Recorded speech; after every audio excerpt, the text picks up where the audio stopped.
दोस्तों आज हम डेटामेटिक स्टॉक को एनालाइज करने वाले हैं, यानी कि डिटेल में एनालाइज करने वाले हैं। चलिए दोस्तों, सबसे पहले देख लेते हैं रिटर्न। तो एक वीक का रिटर्न 6.9% के करीब रहा है। वहीं एक मंथ में 3.6% का लॉस रहा है। 3 मंथ में देखें तो 20.6% का लॉस रहा है और एक साल में 99.5% का रिटर्न दिया है। वहीं पे 5 साल में 424% से भी ज़्यादा का रिटर्न रहा है, यानी कि लॉन्ग टाइम में अच्छी खासी यहाँ पे पैसे बने हैं। अब स्टॉक का सेंटीमेंट क्या है, वो न्यूट्रल है। मार्केट प्राइसिंग क्या है, तो अंडर वैल्यू स्टॉक है, यानी कि ओवर वैल्यू नहीं है। प्रॉफिट तो decrease compare to last quarter, यानी कि 15.4% लास्ट क्वार्टर से के हिसाब से यहाँ पे कम हुआ है। अब चलिए स्पॉट एनालिसिस कर सकते हैं। तो स्ट्रेंथ इनकी 5 है और वीकनेस 3 है, देख लेते हैं। 3 ईयर रिटर्न ऑफ 421%, यानी कि 3 साल का रिटर्न 421% है, जो कि अच्छी बात है। Revenue has grown at a rate of 6.73% over the past year, यानी कि पिछले हिसाब के कंपैरिजन में देखें तो 6.73% का यहाँ पे रेवेन्यू बढ़ा है। Net profit has grown impressively over the last year by 90.27% over the past year, यानी कि पिछले साल के हिसाब से देखें तो 19.27% यहाँ पे नेट प्रॉफिट बढ़ता हुआ दिख रहा है हमें। इम्प्रेसिव ROE ऑफ 19.49, यानी कि ROE 19.49 है।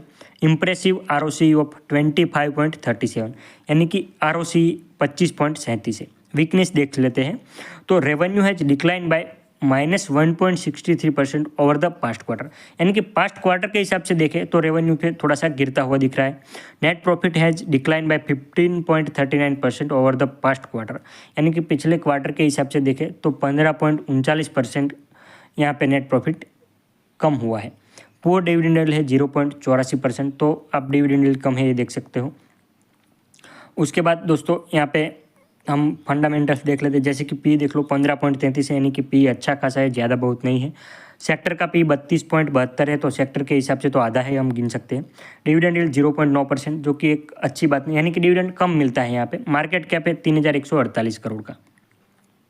अब दोस्तों हमने तो देख लिया, रिटर्न देख लिया। अब चलिए फाइनेंशियल देख लेते हैं। तो रेवेन्यू की बात सबसे पहले करते हैं। तो दोस्तों हम ये जो बोल रहे हैं सब करोड़ में होगा। तो 2019 में 1146 करोड़ हुए। फिर 2020 में रेवेन्यू 1232 करोड़ हुई। 2021 में 1164 करोड़, 2022 में 1227 करोड़ और 2023 में 1497 करोड़, यानी कि 1500 करोड़ के करीब हुई। अब नेट प्रॉफिट वहीं देख लेते। तो 2019 में 83 करोड़ था, 2020 में 60 करोड़, 2021 में वापस से 83 करोड़, 2022 में 155 करोड़ और 2023 में 185 करोड़। तो अच्छी खासी यहाँ पे नेट प्रॉफिट भी हमें देखने को मिल सकते हैं। दोस्तों क्वार्टर के हिसाब से हम देखेंगे नहीं, कोई बात नहीं। तो अब शेयर होल्डिंग देख लेते हैं। तो प्रमोटर के पास 66.44%, यानी कि 66% से भी ज़्यादा की यहाँ प्रमोटर के पास होल्डिंग है, जो कि अच्छी बात है। FII के पास तो 2.81% है। डोमेस्टिक इंस्टीट्यूशन के पास 0.24% और हम जैसे यानी कि रिटेल के पास 30.51% है। तो अच्छी खासी यहाँ पे शेयर होल्डिंग हमें देखने को मिल सकती है। अब कुछ की रेशियो देख लेते हैं, जैसे कि ROE तो 2019 और 19 से 20 में कम हुई, फिर 20 में 9.2 थी, 2021 में 11.9 हुई, फिर 2022 में 19.8 और 2023 में 19.5, यानी कि अच्छी है, बढ़ रही है। फिर ROCE भी आप देख सकते हो, 2019 में 19%, 2020 में 13%, फिर 15% हुई, 24% और 2023 में 25% हो गई। ROA देख सकते हैं, 2019 में 10% थी, फिर 2020 में 6% हुई, फिर 9%, 16% और 2023 में भी 16% है। अर्निंग पर शेयर EPS आप देख सकते हो, 2019 में 12.6 था, फिर 10.8 हुआ, 13.5, 26.7 और 2023 में 32.1 का रहा। तो अगर आप चाहो दोस्तों तो इसमें इन्वेस्ट करना चाहते हो तो डिटेल में एनालाइज करके, खुद की एनालाइज करें अच्छी तरीके से डिटेल में, फिर ही इन्वेस्ट करें। ठीक है दोस्तों।